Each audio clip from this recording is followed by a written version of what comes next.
Portuguese food is so good. First off, I already mentioned it, but I have to do it again because it was my favorite. Portuguese bread is bread sent from God. It is so good. Like, because it has the crisp, it's crisp on the outside and warm, but then it's super soft on the inside. So it's just perfect. And so if I gained weight on my mission, it was because of bread, for sure. So the bread is amazing. And the bread is even more incredible because Portugal, they're very good at making soup. I mean, they have one in particular that's well known throughout all the country that's called caldo verde.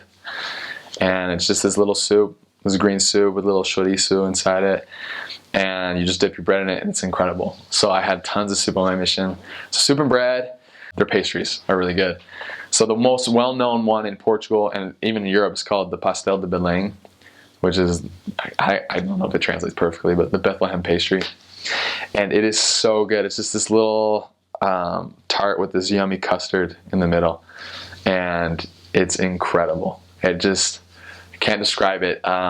It's like this special, I can't remember exactly what they do, but they use some type of custard and they mix it with egg, and I can't remember how to describe it well, but it's incredible. They have what they call the Bolo de Berlin, which isn't unique to Portugal, but it's just this donut filled with that same custard a similar custard that's in the Pastel de Bilang. It's like pretty much a donut filled with goodness, pretty much. And so their pastries are delicious. They have what they call chocolate salami in Portugal. And there's not actually salami in it. I mean, I was told there was, but there's not actually salami in it.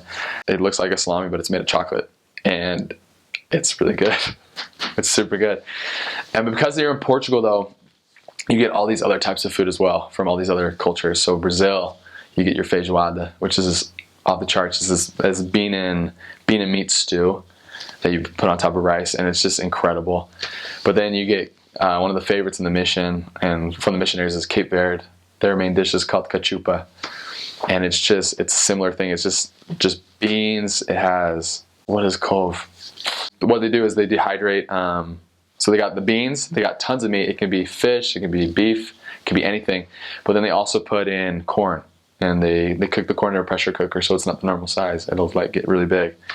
And so it's super filling. Oh, it's really good.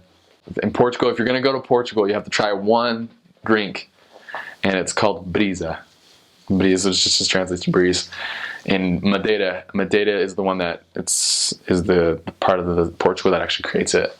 And it's just this drink that is so good, and being on the island drinking it, it's even better.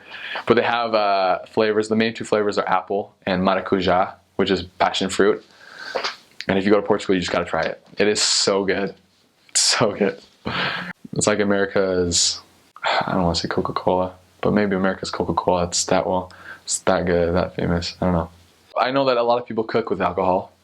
A lot of people cook with alcohol, but they love drinking iced tea in Portugal, so that's something you got to be aware of, because we're not supposed to drink iced tea.